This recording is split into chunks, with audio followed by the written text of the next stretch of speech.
Hello and welcome to Northgard, and a real-time strategy that is basically everything you love about Age of Empires, everything you love about Clash of Clans, all kind of mixed together with elements of what Goddess probably should have been. And this is what you get, an early access title that's top of the indie charts at the moment, and it's just fantastically addicting. It's very simple in premise, but there's a lot to master in here, and I think it'll appeal to both the casual RTS market and also the hardcore real-time strategy players. Now, I'm in a game at the moment playing as the Clan of the Stag. You can see they're the sort of benefits I get as playing as the Clan of the Stag. I start with extra food, wood and crowns, which is the monetary currency in the game. There's 4 different classes at the moment currently, or clans as they're called in the game. You have Wolf, Goat, Stag and Raven, each with their own different twist which will allow them to benefit in certain areas of the game. Now, it's not just like these real-time strategies where you can just build as many villagers as you can. It's all about micromanaging all your villagers. You know, you've got 100 of them to do. Your villagers will spawn randomly, well, not randomly, when this bar fills up here, and this bar will only fill up if you have happiness. The more happiness you have, the faster your villagers will spawn. If your villagers aren't happy, then no villagers will spawn at all. Of course, you must have enough houses to enable your population to grow. You don't need any form of resources for the villagers to pop out. Once they do pop out, you can assign them to various buildings which you can build from your build tab here. Generally at the start of the game you'll be getting yourself a woodcutter's lodge, which these guys are up to here, and a scout's hut. A scout's hut will slowly reveal the map as they go around. As you can see at the moment, let's see if I can find one. Oh, I have no scouts, my scout must have died. So let's assign this new villager that's just come out to the scout hut. As you can see, they run in, change to a scout, and I've got a scout here listed on the map. This scout will then walk around randomly without the choice of me. You can micromanage them yourself, which, as I said, appeals to the high-end RTS players, but for the casual guys, the scout will walk around of its own accord and slowly gather intel on the area. So, how would you win a game at Northgard? Well, there's various different win conditions for Northgard, and here they are.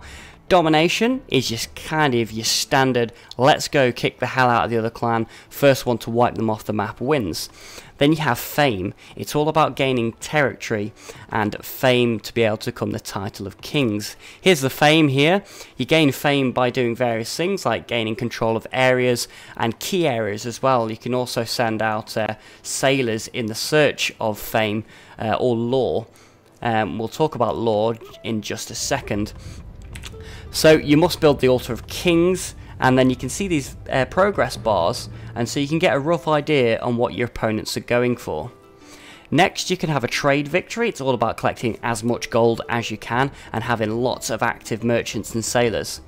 Wisdom is all about being a lore master, which we're going to talk about in just a second, or you can have a map special. On this map, you have to capture the world legendary tree. You must first discover it and then take control of it and hold it for a period of time, and here is said tree. The tree itself isn't actually that heavily defended, but as you can see, the areas around it are.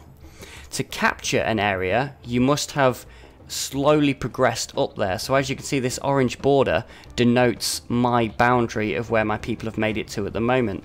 If I want to move into this area and colonize it for 120 food, I must first remove the enemies in there. As you can see, I've already started to make work of them because they've already lost damage. And here comes the winter. In winter, your food production and wood drops dramatically, so you generally have to prepare for the winter like well in advance. It adds this extra level of panic, but also an extra level of strategy to the game as well. So I've just reassigned them villagers there that were just doing nothing over to go and collect food. Now I've got food collectors in this area, but because I've got a silo over here, I'm going to reallocate them. Let's get these 3 guys and go and collect food over in this area here. This silo increases food production by up to 20%. Let's get the farmers back in, because the farmer's on fire. which you saw before. So various things can happen, like earthquakes, and I didn't even look what it must have been an earthquake to cause all this damage. Let's just get you to go and repair that for wood. As you can see, the happiness has dropped because I've got my buildings on fire. It's also cold in the winter. And here comes our next villager, because we've got space for a couple more. We may need another house soon, or upgrade them. So let's talk a little bit about law. This is one of the victory conditions. Law basically is a research tree, so you can focus down the economy class, the weapons and military, or the trading route, and you get little benefits based on the classes. As you can see, the stag single, which I am, denotes extra bonuses I get for being stag. Different classes will have bonuses in different areas. So I've got enough to buy a new law upgrade. I can either reduce the cost of building upgrades by 30% or increase the sailor's resource production by 30%. Let's go down the economy class. And now I've got to 9 of these unlocked, which means I can go for a bonus law. So I've already had the Baldur's Blessing, which gives me +3 happiness. I can either go for Jord's Blessing, which gives me iron and also stone, which is key to upgrading your buildings and villages, or I can reduce the loss of food production during the winter by 30% with Freya's Blessing. I think I'm going to go for Jord's Blessing to get myself the stone and the iron. That means I can use the iron to summon the War Chief. Here's the War Chief. He's basically your big military dude, a big tank, and he's essential if you want to start attacking areas. Now, my population cap, as you see, is hit 36, so I need to look to expand pretty quickly. I can't build any more buildings in these areas. As you can see, 6 of 6 buildings have been produced in all these areas. 4 of 4, 4 of 4 there, and in this area 4 of 4. So I physically have no room to build any more buildings, so I need to take over a new land.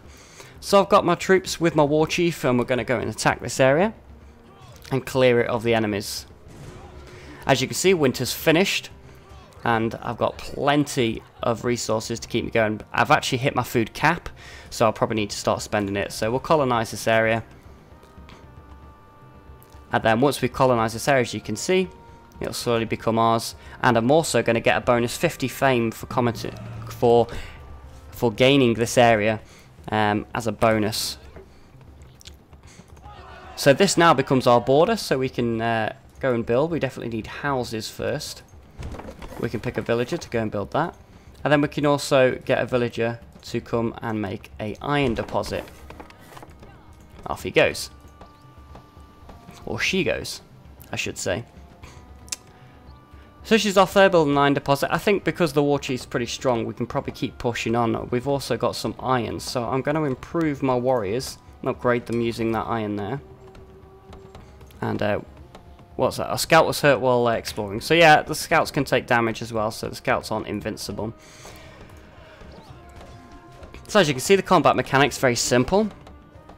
There are different units you can have. The warriors, the war chiefs, you can have axemen and shield bearers. And they each got different benefits. So we'll colonize this area as well. Let's set these guys off to mining. I'm not desperate for this farm because my food production is actually in a very good place at the moment.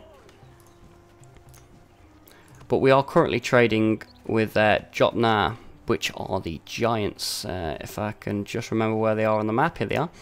These guys, if I get them to 100% relationship, they will join us. And they are just OP, so you can use them. So we're not going to look at pushing on into the next area here, but we are going to produce a military base. So we're going to get an axe throwing camp because we haven't got any axe throwers at the moment. This guy's going to make that, and she is going to build a shield bearers camp. As you can see, each area has its own build capacity, so I can build one more building in this area. Each military building you build increases your warband. Obviously I can only have 2 soldiers at the moment plus the war chief. So once I've built these, this will increase my warband and I'll be able to hire more military units. So you can't just build loads of military, and you have to use the villagers that are spawned. So this game is all about micromanaging the villagers that you've got, keeping them happy, but also allocating them to the right jobs. For example, I've got a healer walking around at the moment that isn't really doing anything. He can't reach the scout to heal him. So it's probably going to be best to reallocate this guy elsewhere. Let's reallocate him to food production for now. So let's get these to join the warband, and there we go. So we've got a special event that's just popped up now. You can see these portals that have popped up here. Dragors are going to pop, or Dragors are going to pop up from these Hell Helms, which will open once. There's the ticker timer. Once it gets to there, these will pop up. And this is part of loads of different random world events that will happen in Northgard while you're playing. So let's reallocate some units over there to reduce the damage. And so we just generally have to prepare for this now. I can afford 2 more soldiers. I said my food production's half decent at the moment, so let's have them some axe throwers. We probably need to now build this farm to keep my food production up, as I'm having lots of military units, as military units increase your food production. Sorry, decrease your food production, I should say. I see my sailors come back in, give me some more fame. I can decide them to raid for lore if need be. Currently got 2 sailors of 2 assigned to that job. If I upgrade it using the stone, I can get various benefits. So there's a lot of strategy and a lot of ways you can go about of what is essentially a simple premise. I've got an unhappy guy here. That's probably because the population isn't growing, yeah, because they're not happy. I'm hard to work out why they're not happy at the moment. Maybe it's because we need more territory. You generally find as your clan grows, they need more to keep them happy. Or it could be because there's too many people injured.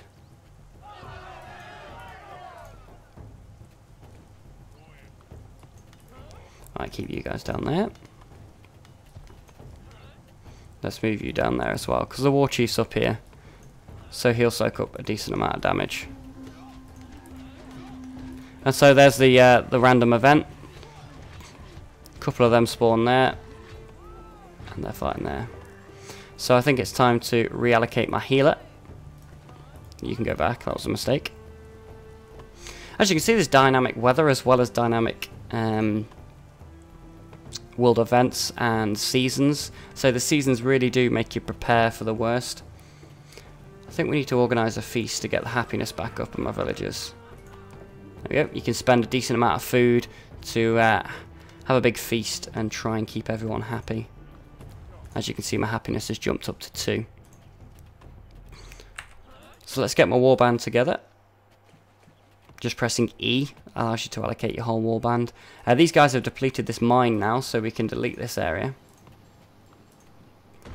And we can probably allocate it to something else. We don't really need more population, but what we are lacking in, again, is probably more warbands. So we'll build a military base here and really go for a domination kill.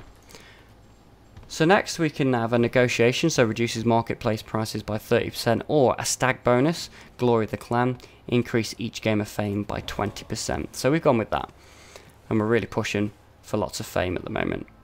These guys can't build them because they're assigned as miners, so we have to send them back to the town hall to reallocate as villagers.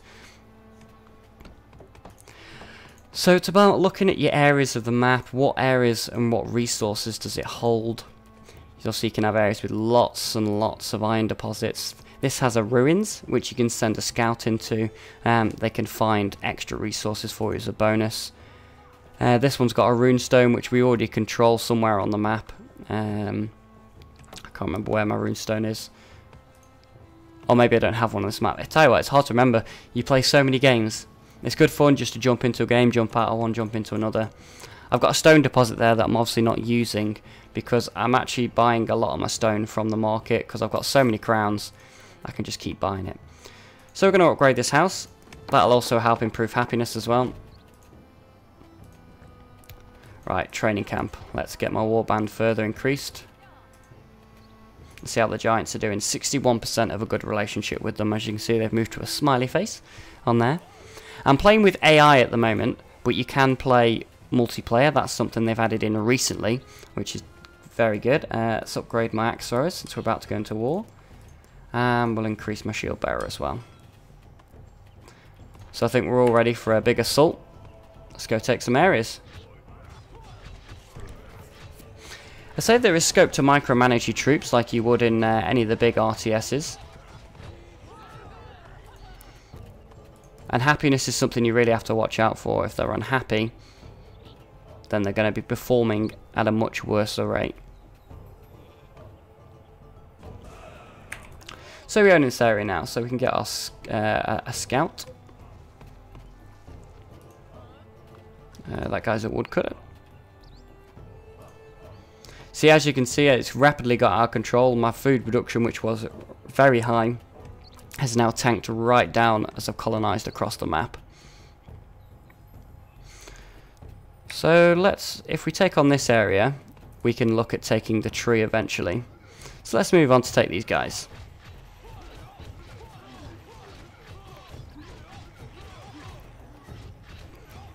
And there we go. We've taken that. And we'll colonize this area as well. That gives us an idea of what we have to do to take the wood tree. I imagine it's very expensive. And we're into winter now with massive food loss on our production. So we can look at upgrading the farm.